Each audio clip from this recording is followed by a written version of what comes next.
Hey you guys, and welcome back. So today we're going to continue our training in Microsoft Flight Simulator 2020, and we're going to be doing a flight over to Whidbey Island and land at Whidbey Airpark, which is the designator is W10. Whidbey Airpark has a runway of 2,400 feet, and it consists of runway 16 and runway 34. Today we'll be landing on runway 34. This is a Unicom, a CTAF runway, which means it has no control tower. It has no markings on the runway of any kind, no numbers, no center line, no nothing.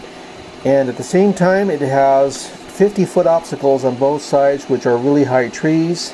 So this is going to be a very challenging landing to do, but in order to get current again, you've got to prove to everybody that you can do a short field landing and a short field takeoff. So hold on and enjoy the ride.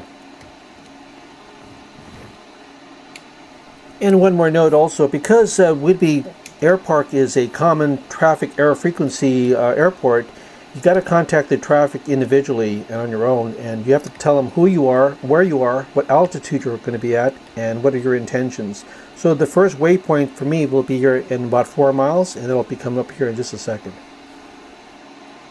And Whidbey Airpark traffic, Cessna 172, 23 Echo Sierra is 4 miles to the east at 1,800 feet over the Clinton Ferry Dock, to land on runway 34, full stop at Whidbey Airpark.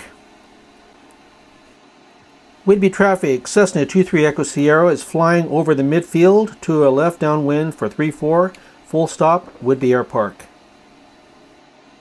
And Whidbey traffic, Cessna 23 Echo Sierra is turning left downwind 1,800 feet, full stop for runway 34, Whidbey Airpark.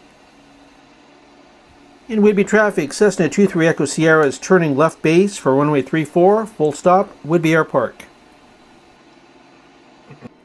Whidbey traffic, Cessna 23 Echo Sierra is turning final for 34, full stop, Whidbey Airpark.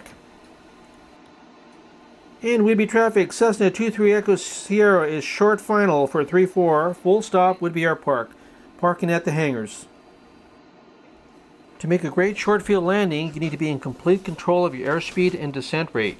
When you're stabilized on speed and on glide path, you can touch down where you want, prevent your plane from floating down the runway, and stop well before you run out of runway. In this situation here, we have some trees, a 50-foot obstacle that we have to clear, and then we have to kind of nose our nose down and be careful of the trees on the right and on the left, and then try not to float and land nice and smoothly on this runway. It's 2,400 feet long.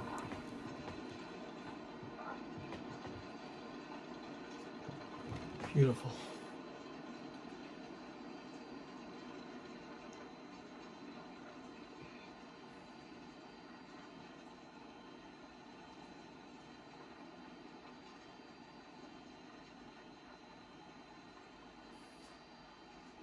Welcome to Whidbey Airpark, guys. So Whidbey Airpark is located here in Langley, Washington on Whidbey Island. It has trees on both sides of the runway. Taking off towards this direction is the optimal direction, depending upon the winds.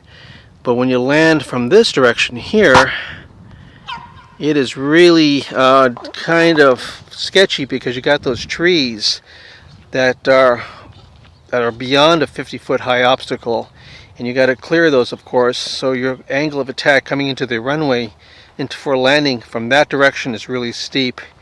But luckily you have a lot of length here to kind of make it a very successful landing. Alright, so now we're departing Whidbey Airpark back to Payne Field. We're going to be doing a short field takeoff. And the first step in a successful short field takeoff is to configure your airplane, and that often means using flaps. In this case, we're going to be using 10 degrees of flaps. We're going to apply the brakes at full power, and then once the engine is up at full RPM, we're going to release the brakes, maintain runway heading, and then at VR, which is the rotation speed, we're going to pull back and try to clear our 50-foot obstacle at the end of the runway, which is the trees. And once we clear the 50-foot obstacle, then we lower our nose to VY, which is best rate of climb. When we climb out, we track the flaps, and off we go back to Payne Field. So I hope you guys enjoyed this video of our short field landing and short field takeoff. Please like, comment, and subscribe, and we'll see you guys on the next ride. Thanks for watching, guys. Thank you, and enjoy your flight.